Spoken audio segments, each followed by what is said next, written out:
4 days ago, in his inaugural address, Chicago's new mayor, Brandon Johnson, celebrated and welcomed illegal aliens to his city. The soul of Chicago tells us we will never close our doors to those who come here in search of a better life. We must reject a zero-sum formulation between investing in those who have been here for decades and supporting those who have been sit here on a bus even this morning. We can do both, Chicago, and we can all thrive together. We can all thrive together. This is going to be great. But then the following day, the new Chicago mayor changed his tune a little bit, and he called the buses of illegal immigrants wicked and unconscionable. Maybe he changed his tune because Chicago residents don't want to put up with endless streams of foreign nationals breaking the law and stealing city resources. Maybe he changed his tune because he thinks that only conservative cities and states should have to deal with illegal immigration. That immigration is great, but only when it's not in my backyard. Whatever the reason, he's wrong. Mass illegal immigration is wicked and unconscionable. But the busing program out of Texas is wonderful in that it brings the reality of this crime home to the people who cheer it on. It represents the first time in my lifetime that conservatives have actually fought back on the issue and done something concrete to impel Democrats to stop it. It means conservatives are finally willing to stop playing defense and start bringing urgent political fights to Democrats' doors. The only thing wicked and unconscionable that could come from this is if we give up the fight before we win. I'm Michael Knowles. This is The Michael Knowles Show.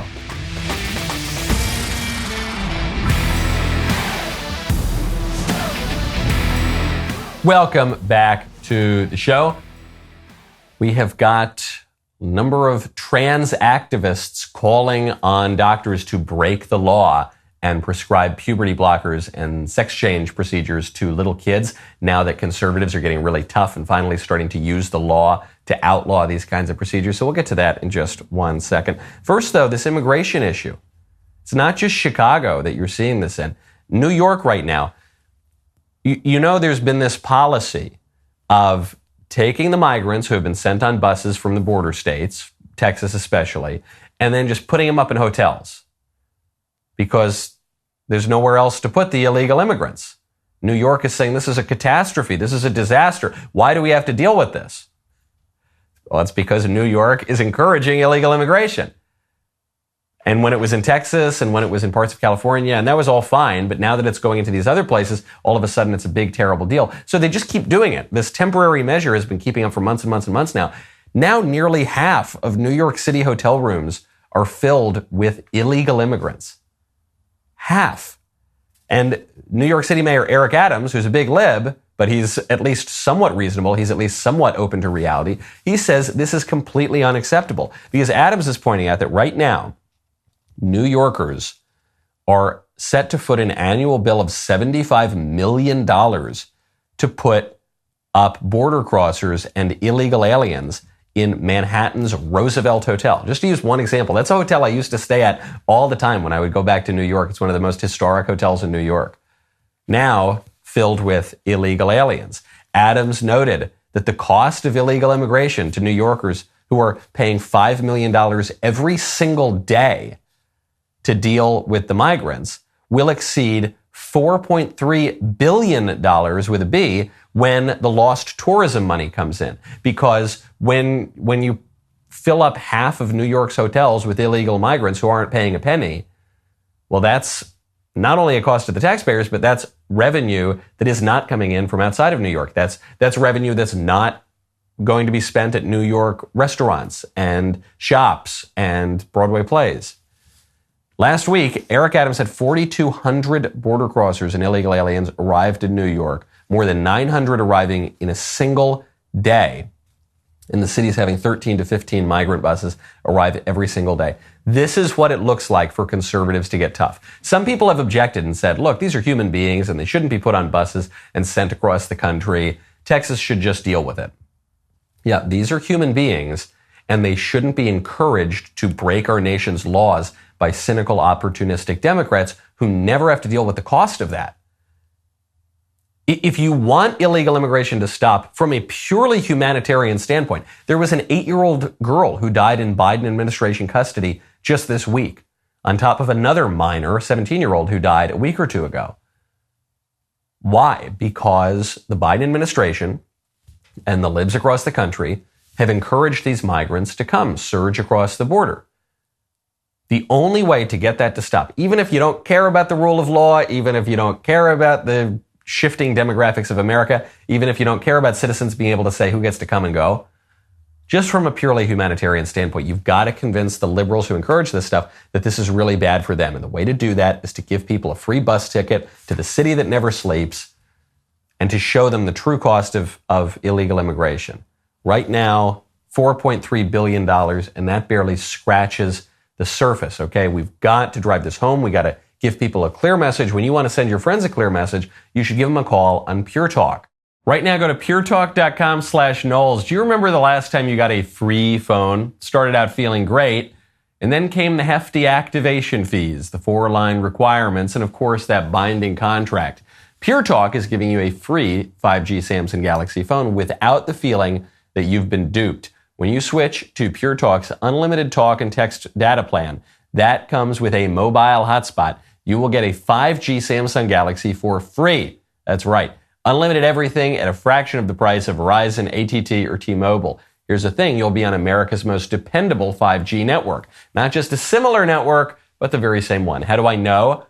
Because I'm a customer. Make the switch to Pure Talk, the cell phone wireless company I am proud to stand behind because they provide a phenomenal product, and they're proud to stand behind our mission at the Daily Wire. Pure Talk's US-based customer service team helps make the switch in as little as 10 minutes, and you can even keep your phone number. Go to puretalk.com/Knowles, Knowles, for your free Samsung Galaxy when you sign up for unlimited talk, text, and unlimited data. That is puretalk.com/Knowles. Pure Talk, wireless for Americans, by Americans. Ron DeSantis has been, among all of the Republican governors, leading the charge on wielding state power to drive these points home. Really great news yesterday. HB 1438. Ron DeSantis signed this into law. It allows the state to, quote, fine, suspend, or revoke the license of any public lodging establishment or public food establishment if the establishment admits a child to an adult live performance. Okay, this seems to make sense, right? We shouldn't allow strip clubs and drag cabarets and all the rest to perform obscene material for children, right? What's the consequence of this? The direct consequence of this, we're already seeing it, is there was a Pride event in Tampa that was scheduled. Tampa Pride on the River. It is canceled now. And it is canceled because the organizers don't know if they're going to violate this law. Which, first of all, tells you everything about these kinds of events. When we're told, oh, the Pride Parade, it's just about equality and fairness and kumbaya, and we're all pretty much will and grace. You know what I mean, man? That's obviously not true. If that were true, the Pride Parade event would continue. But what these Pride Parade events always include are weird dudes wearing leather, making obscene gestures, and drag queens jiggling.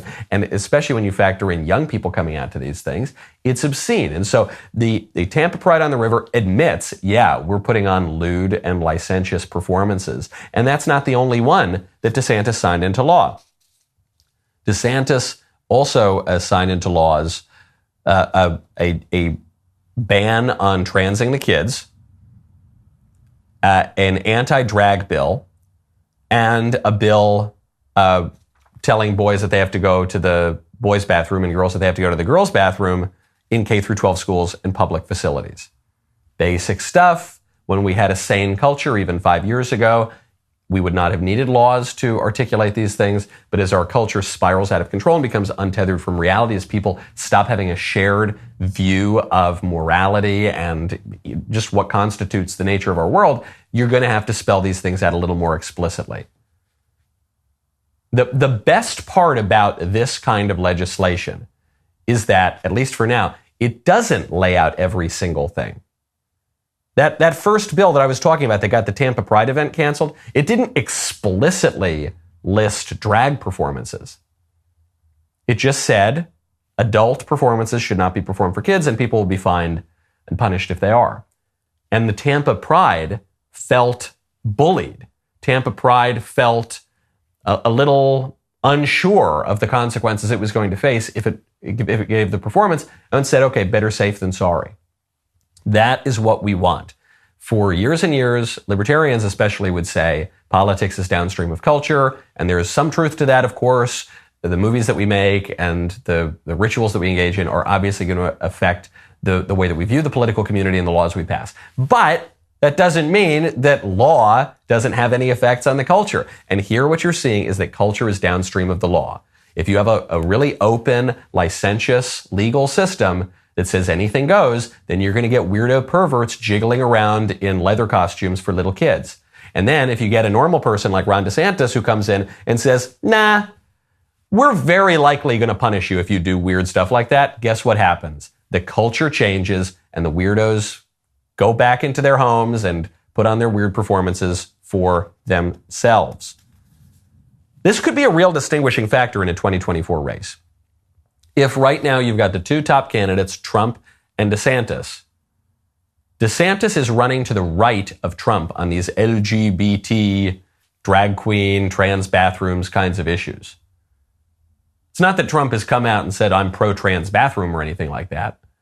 He just hasn't really focused on these issues. So this would be one place where Ron DeSantis, who right now is struggling to some degree because some establishment forces have glommed onto his campaign, really through no fault of his own. It's just because he's not Donald Trump and the establishment forces hate Donald Trump. So DeSantis has this perception that he's to the left of Donald Trump. If he can run to the right of Donald Trump on an issue like the trans stuff, which really resonates with voters, if DeSantis can run to the right of Donald Trump on, say, abortion, I'm not sure that he will. You're not seeing the Trump campaign be totally clear and articulate about its stance on these issues. Then DeSantis might have a shot. Though the numbers right now are not moving in the right direction for DeSantis, they are moving in the right direction for Donald Trump. Now, speaking of the LGBT community, I have just read the most nauseating article that I've read in a long time. I don't have a waste paper basket or anything near me, so I'm going to try to keep it together as I pull this out for the show. It is an article by Wired magazine, this very lengthy article profile of Pete Buttigieg. There he is, Mayor Pete, he's looking cool. He's looking so hip. It says, Pete Buttigieg loves God, beer, and his electric Mustang. Sure, the U.S. Secretary of Transportation has thoughts on building bridges, but infrastructure occupies just a sliver of his voluminous mind. Ooh, I'm getting a tingle up my leg. A thrill. Here's what they're saying. I encourage you to read the whole profile. Don't do it after you've just had a big lunch. I mean, I would recommend you do it on an empty stomach. So this is how the whole thing opens. The curious mind of Pete Buttigieg holds much of its functionality in reserve, even as he discusses railroads, derailing. No, they don't talk about derailing. Railroads and airlines down to the pointless data that is his current stock and trade. The U.S. Secretary of Transportation comes off like a Mensa black card holder who might have a secret Go habit. That's a game that mostly Asian people play. Or a 3-second Rubik's Cube solution. Or a knack for supplying off the top of his head the day of the week for a random date in 1404, along with a non-condescending history of the Julian and Gregorian calendars. That's how the piece begins. And it only gets crazier from there. But this is my favorite one. This is my favorite piece. I slowly became aware that his cabinet job requires only a modest portion of his cognitive powers. Other mental facilities, no kidding, are apportioned to the Iliad, Puritan historiography, and Nausgaard Spring, though not in the original Norwegian, slacker.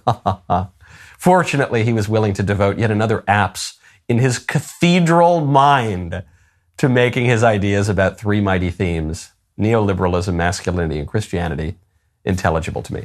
I'm not going to talk about Pete Buttigieg. I'm not going to diminish his cathedral-like mind. It's, to me, the most distressing part of this article is not what it says about our absolute failure of a transportation secretary. It's like the easiest job in any administration, and this guy has somehow managed to screw it up by not showing up for work and not fixing the problems he was supposed to fix and focusing on racist bridges instead of keeping our railroads secure so that trains can move on them. But I'm going to put that aside for a second. The thing that was most shocking to me here was that this Wired writer is impressed that a member of the president's cabinet has read the Iliad. How far has our culture fallen that that is now the sign of having gone above and beyond in one's scholarly pursuits? The Iliad. If we lived in a normal culture, every high school student would have read the Iliad.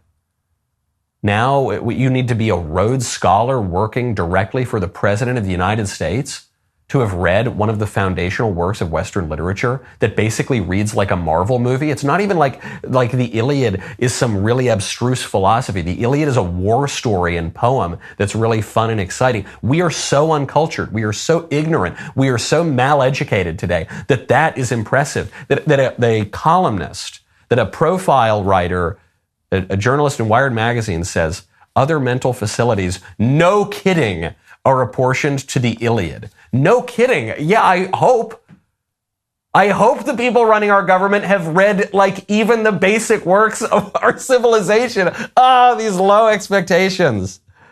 It's a failure of journalistic integrity, of course, but it's just pathetically low expectations. How long are we supposed to continue as a republic if we live like this? If we don't know a damn thing about anything and we're impressed when our leaders can read? Not a good sign. Speaking of expectations, this is pretty creepy. Florida researchers, University of Florida researchers, they were working on basically an unrelated project, and they discovered that they can collect human DNA in the air. They were just studying sea turtles, and they noticed that they were collecting a lot of human DNA because, quote, we cough, spit, shed, and flush our DNA into all of these places and countless more, and then you just pick it up. So what does this mean? It means that you don't need to worry so much if you sent in your DNA spit sample to one of those ancestry websites and then check it. Listen, if they want to clone you, they're going to clone you. You don't need to send them a spit sample to do that. We are not just hurtling toward our dystopian future. We are there. Oh my goodness, people can collect our DNA just from the air. Yeah, but think about where we are already. We are under 24/7 surveillance. Usually multiple kinds. If you've got a phone on you right now, you probably do if you're listening to this show. If you're sitting near a computer, if you're sitting in a neighborhood, if you're in an office right now, if you have a TV in some cases, you are being spied on all the time. And we often think of this as the dystopian future. Oh, can you imagine when we get to this Terminator-like place? We're already there. That dystopian future that we are all dreading is now. Speaking of surveillance, you know, the Jordan Neely killing on the subway, which is being called a murder by all the libs, and which is being called heroic self-defense and the protection of a community by conservatives. So which is it? Did this Marine, did he go out there because he's probably racist? You know, all these guys, they're racist. Did he go out there because he just wanted to kill a poor innocent man who he just wanted to moonwalk on the subway? He's basically Michael Jackson, but better than Michael Jackson because he didn't do the kid stuff. Or was this guy protecting the subway train from a career criminal who'd been picked up at least 42 times, who had assaulted people, who had given a 60-something-year-old woman a black eye? Well, according to an eyewitness, it's the latter. Eyewitness says, I'm sitting on a train reading my book, and all of a sudden I hear someone spewing this rhetoric. He said, I don't care if I have to kill an F, I will. I'll go to jail. I'll take a bullet. So not only threatening violence on people, saying, I don't care. I don't care if I have to kill somebody. I'm not only going to be violent, I'm going to kill somebody. Said everyone on the train was scared for our lives. Neely had 42 prior arrests and an active warrant. Just a couple years ago, Neely attacked a 67-year-old woman, gave her a black eye and a broken nose, and then this hero Marine comes in and he takes the guy down. and the guy should be given a key to the city, and the guy should be given an award, and instead they're going to try to throw him in prison. What we can see from this is that disfavored groups are judged on a curve. Okay, obviously, if the races were reversed here, you wouldn't hear about it. It'd be totally fine, no big deal whatsoever. But that's not what's happening. What's happening is because this guy is white, because he was in the military, because the career criminal who was killed is black, this guy is going to have to be so buttoned up and perfect. You're going to have eyewitnesses going even further than this woman. You're going to have to, and I hope this is what happened for this poor Marine's sake. I hope that this guy, this Neely, was so explicit in what he was obviously likely to do on the subway. I will kill people if I am not taken down by a Marine right now and choked on the ground. I really hope that is the case, because in our unjust system, this Marine, this is an open and shut common sense case. In our unjust system, this guy is going to have to be perfectly buttoned up, or he is going to get the book thrown at him. Now, speaking of books, a lot of people, when they go to buy cars, they do so with a big book of prices. Well, you don't need to do that anymore. You got to go check out Carzing.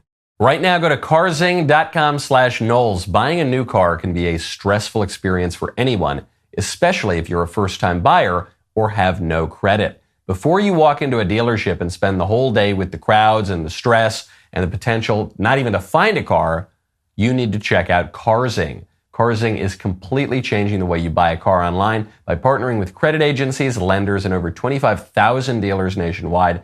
Carzing provides you with everything you need before stepping foot into a dealership.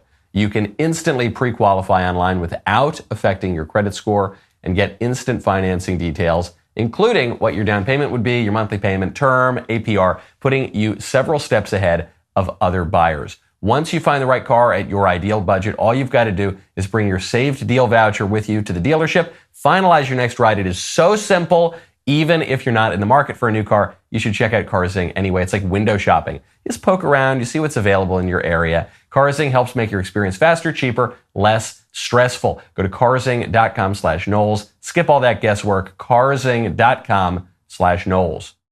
Now, speaking of the culture, we've got a lot of leftism in our culture right now, and we've got a lot of grading on a curve and all the rest of it. The Buffalo Bills cut punter Matt Araiza has been booted out of football. And why is that? Because of an allegation surfacing that he participated in a gang rape of a minor. Okay, and this really ties in with what we've been saying about the disfavored groups here in our culture. The accusation is that he participated in the gang rape of a minor while he attended San Diego State University. The accuser filed a civil lawsuit against Araiza and 3 other men, including 2 former SDSU teammates. Then prosecutors in San Diego's DA's office declined to file criminal charges. Why? Why did they decline to file charges? Because the guy wasn't even there at the time. He couldn't have committed this crime. He wasn't even in the building at the time. According to Yahoo, DA's office concluded Araiza couldn't have led the girl into the alleged gang rape because he had left the home at about 12:30 a.m., an hour prior to when evidence suggested the alleged gang rape would have occurred. He wasn't even at the party anymore. The DA's office says that this girl did appear to have sexual contact with a bunch of guys at this party, but that none of it appears to indicate rape. And in fact, some of it was caught on camera because we're being surveilled 24/7, and it shows that her story was not true. But this guy, this football player, was already tried in the media, and his life is already ruined. His career is already ruined, and that's that. And there are many, many such cases. Now, one conclusion from this is obviously people should have due process. We shouldn't have people tried for very serious crimes by committees of professors or by hack journalists or anybody else. There's another side to this story, though, which is, was coeducation a mistake?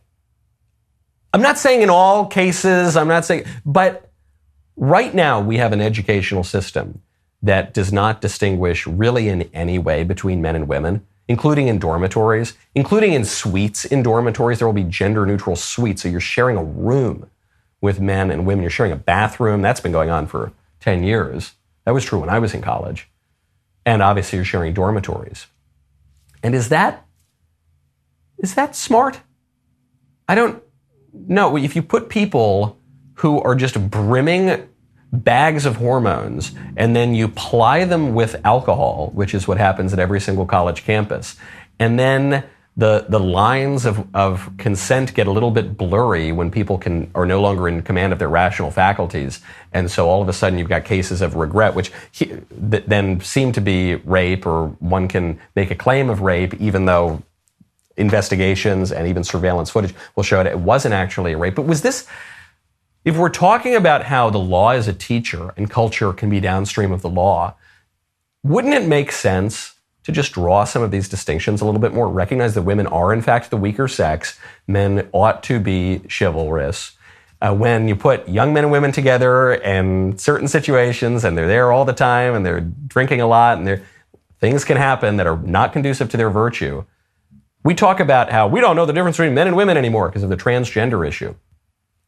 These issues started way before that. And so if men and women really are different, shouldn't we acknowledge that in all sorts of places in our law? Speaking of weird sex stuff, this is also a story that I've been meaning to get to, and I'm glad we have time to get to it right now.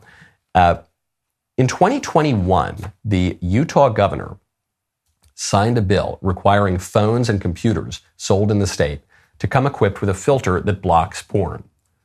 And Utah very recently has upped some of the legislation on pornography, but that was a really big move that took place a couple of years ago, and the filter could be deactivated, but it would already be on the phones and computers by default. But the bill hasn't gone into effect yet, because the bill only goes into effect if 5 other states pass a similar law. And presumably, this is not to put an undue burden on the computer and phone companies to have to do this just for the state of Utah. Maybe that was the compromise there. Okay. I hope other states pass this, because if you want to protect young people from bizarre ideologies and maleducation and weird sex stuff, it's not enough to just look at the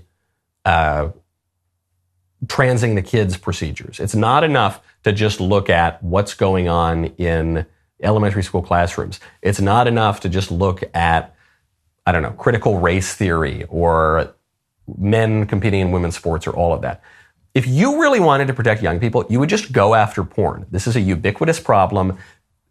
The average age of being exposed to porn is something like 11. It can go down as low as age 8. It's a big problem, okay? And people write into this show all the time. They say, I got hooked on porn. My life has gotten really screwed up because of it. Go after that. Do Republicans have the chutzpah to do it? The libs obviously don't. They're very pro-porn. They want porn in the public square. Do the conservatives have the chutzpah to do that?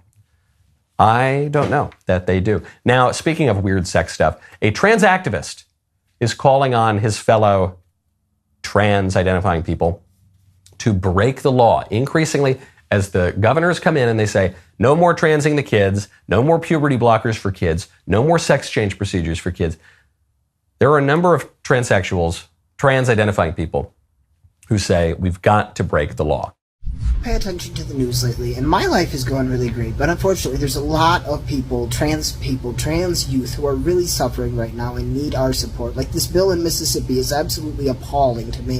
The fact that the government is overstepping its bounds, like, the government does not have any right to legislate your gender identity. So if you're trans youth, if you're a trans adult, don't detransition, don't hide, don't be as out there and as bold as you possibly can be without necessarily jeopardizing your own safety. I'm not saying you should be safe, but, like, we need to stand up and tell the government what for, because this is absolute bullshit.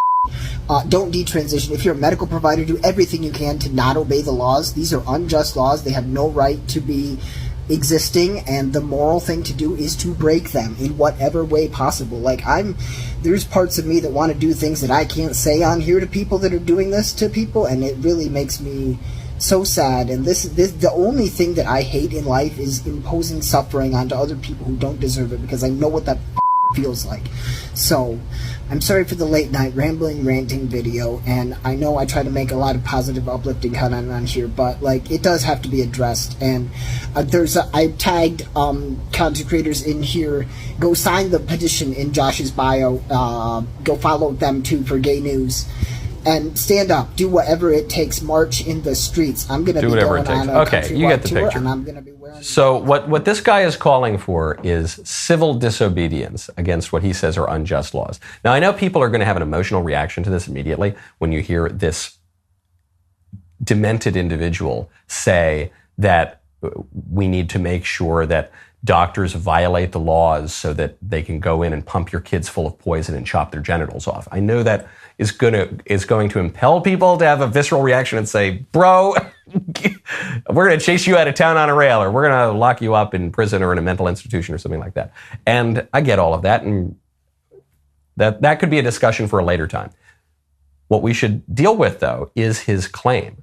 He's saying these laws that say that you can't chop off kids' genitals, they're unjust because men can secretly be women or something. And that's my view, and that's why we need to stand up against those laws. Okay, if people stand up against those laws, if people do what this guy is saying, that is very sad for them because they're mistaken about what justice is and they're mistaken about what human nature is. And it would be good to correct these people and not allow these pathologies to spread so much that we're seeing these sorts of videos. But if they do that, then we need to give them what they ask for. If they do that, they say, we're going to break the law, consequences come what may, we need to throw them into prison. And that's going to be the next step. Signing the legislation is really, really great. And it's good stuff for the Republican governors who have done that and the legislators who have done that. But now, when people break the laws, when they peddle porn to kids in elementary schools, when they trans the children, we're getting reports that in Texas Children's Hospital, some of these quacks performed sex change procedures on kids as young as 11, okay? When these people break the law, we need to throw the book at them. We are now living in a system in which if you're a good American Marine who has served your country, you're a good patriot, and you protect people from a career violent criminal with dozens and dozens of arrests, including for assault, and you protect them from a guy who's saying, I'm going to kill an F, I'm going to kill, I don't care, I'm prepared to die, you're going to go to prison. They're going to throw the book at you. But if you chop off kids' genitals, you're not even going to get a slap on the wrist, okay? We're living in that system right now, and we need to flip that situation. We need to live in a system that does not punish people for doing good things, but encourages them to do good things. We need to live in a system that punishes people for doing bad things. Very, very bad things in this case. If you, along with tens of millions of people, watched Netflix's hit show, Making a Murderer, then you are going to love DailyWire Plus's new exclusive 10-part series with Candace Owens, Convicting a Murderer, coming this summer. Whether it is exposing Black Lives Matter or certain fallacies, rather, in the healthcare industry regarding COVID, Candace is unafraid to challenge the narrative. When Candace found out that key facts may have been omitted in Netflix's series, she set out to uncover the truth behind the notorious Stephen Avery case. The result, which is coming soon, is a new series called Convicting a Murderer. You will not want to miss it. Right now, there's never been a better time to become a DailyWire Plus member. Sign up now for Convicting a Murderer, and you will receive an early bird discount of 35% off your DailyWire Plus membership. Do not wait until the series comes out this summer, because the deal won't last long. You will also get all of the other premium content from DW Plus, including The Greatest Lie Ever Sold, What is a Woman, and Dr. Jordan B. Peterson's series on Book of Exodus. Join now at dailywire.com/subscribe to become a member and see the truth when it finally comes out. My favorite comment yesterday is from Deborah Gessner, who says, Megan, I'm a B-list actor who married a prince so I could live my life in privacy. Markle is at it again. That's true. When people tell you who they are, you should believe it. Now, I want to hear who you are and what you've got to ask. We will do that in the mailbag, sponsored by Pure Talk. Go to puretalk.com/Knowles, Knowles, for your free Samsung Galaxy when you sign up for unlimited talk, text, and unlimited data. Take it away. Hey, Michael. This week at my job, I was forced to sit through yet another nauseating DE&I webinar. During this presentation, they were talking about a great initiative to help underserved communities with businesses that are trying to thrive in those communities to make them healthier, which is a great initiative. But in doing so, they were presenting data that shows gross numbers from white-owned businesses versus minority-owned versus Black. The problem, as we know, is it looks terrible, but it's disproportionate. But in context to the ratio of the population, it actually is appropriate because only 13% of the population is Black, despite what they want us to believe. So here's my question. Why do such smart people, because I know that these are smart people, use data points that don't actually support their claim, as if they think that we're too stupid to look up the population? Interested to hear your thoughts. Well, one, because they think you're too stupid to look up the numbers. And two, because it doesn't matter. We live in a scientific age. And a scientistic age. And so we are living in a culture that believes that statistics and social science, those are the only ways to make arguments. And this isn't true. In fact, those are some of the weakest ways to make arguments. But because we have degraded our view of philosophy and theology and morality, that's just what people do now. And so that's how you end up with kind of silly arguments. Well, because X% did this and 37,000 qubits of that did who's-he-what's-this, then therefore we need to punish white people.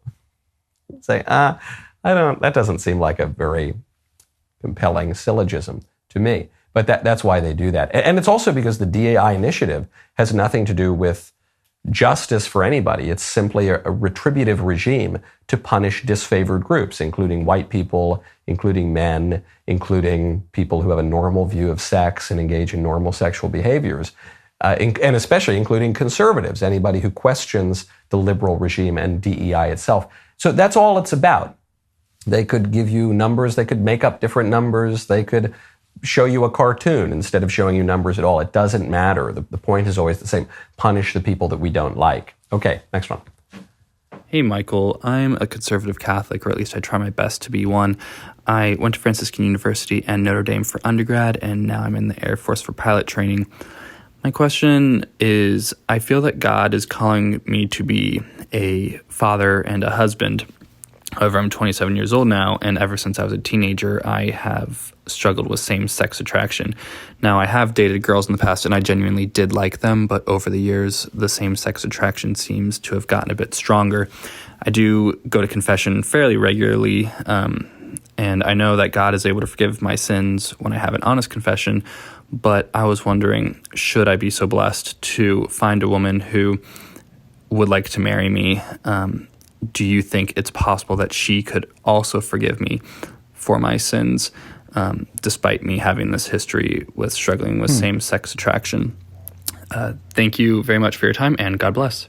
Really, really good question, and it's a tough situation that you're in. I mean, we all deal with difficulties and various aspects of this fallen world that cause suffering. That's a tough one. That's definitely a tough one, especially if you're saying, look, I have this attraction, but I don't want to pursue that attraction, which is how people used to view these things. And now we're told, no, if you have any sexual attraction, you have to indulge it all the time. And what you're saying is, no, I have two wills here. It'd be like saying, you want to eat the third cookie after dinner, but you're feeling a little fat. And so your appetite says, I want to eat it, but your rational will is saying, no, I don't want to eat the cookie. And so you've got this conflict here. And you're saying, okay, my appetite is that I have attraction to people of the same sex, but my rational will tells me that's not what my sex is for. And even beyond that, my rational will is telling me I want to be a dad and I want to have a normal family and I do want a wife, even if I'm not totally sexually attracted to her. I don't know, for whatever other reason, perhaps you want a wife. Okay. What you've said, I think, is important, where you say, could she forgive me? Because what you're saying here is, I'm not going to deceive this woman. I'm going to be upfront about these sexual struggles that I've dealt with. And I think that's probably a good thing. I don't know. I'm a little out of my depth here, I would say, because for all of my sins, this is not one of the issues that I've dealt with. And I'm not a priest and I'm not a counselor in this regard. So I would encourage you, if you go to confession, talk to your priest about this. Talk to other people. There's a great group, a Catholic group called Courage, maybe, or I forget the name, which deals with same-sex attraction and how to deal with that if you don't want to pursue that kind of lifestyle. So I would talk through all of that. And yeah, I wouldn't deceive anybody. But if we're living in a culture in which is so sexually perverse through often no fault of people, people who've been exposed to porn at a young age and they get into some kind of weird porn desire or some, I don't know, you're like furries or something like that. I mean, people's brains have been kind of melted. And so a great many people are dealing with sexual disorder to some degree, maybe not the exact same one that you have, but to some degree. And so if we tell all of those people, well, you can't have a normal life, well, then there goes civilization. Right? And if there is such a thing as a gay gene, which I'm not totally sure that there is, but if there's some biological aspect of homosexuality compared to a cultural aspect, then presumably guys who have the same-sex attraction have been getting married to women, now we have to specify, for all of human history. So it has been done. I think, taking these things seriously, looking at yourself in the mirror and trying to deal with them in a rational way is really good and really healthy. And so I would encourage you to seek out those resources and then look to honesty. And then it's not up to me to see if a woman can look past that. It's up to the woman. Next question. Hey, Michael. Big Papa Longnecker here. Big fan of the show. I've got a really pressing question in regards to Leah Thomas or William Thomas. How has the nickname Willie Thomas not caught on yet? Just seems like a big missed opportunity there. So thought you could weigh in on that. Also, just wanted to say, big fan of your book, Speechless. Did they get it? Did it ding? Well, anyways, that's all for now. Thanks. That might be the best question I've ever. Thank you. It was a little delayed, but that's okay. That was a really powerful question, though I do have to dispute your suggestion in that, from what I've read from the news reports of all the nicknames that guy could have, I don't think that one would be apt any longer. What do I know? I don't know. I don't really want to know anymore. Okay, next question. Hey, Michael, I'm currently reading through the Dune series by Frank Herbert. I think they're phenomenal science fiction novels, and I was wondering if you'd ever consider diving into science fiction of any kind on your series, The Book Club, on PragerU. I think it'd spark really interesting conversation because a lot of science fiction is very heady, very philosophical, and explores themes of human nature. So I'm looking forward to seeing what you have to say, and I would absolutely love to see science fiction on The Book Club. Funny you say that. I'm in California right now filming several episodes of the book club. We will have those coming out shortly. We had a lot of great guests. It was a lot of fun. I don't want to do science fiction on the book club. I'm not denigrating science fiction as a genre. Many of my friends who are erudite and serious readers, they love science fiction. I just can't get into it. But I guess that's one of the reasons that we should do it, because people love sci-fi. And just because I don't, there's no reason that I shouldn't try to expand my mind and I shouldn't give the people what they want. So that's not bad. If you can recommend good sci-fi for me to read, we can do it. I don't even know where to begin. I guess I should read Dune. Okay, we've got a lot more questions here. How about this little tease? This will be just like a little bit of a tease for the member block. Question from Renata. It says, Michael, recently our family found ourselves stumped on acupuncture. Is it unholy? Or is it innocent enough? I just thought it's pressure points, and it always had a way of calming me down, feeling almost like a deep, relaxing massage. And I've recently been reading the benefits it could have to fertility. But when they start talking about qi and stuff, I just don't know what to think. Is acupuncture unholy? Praying for you and your family.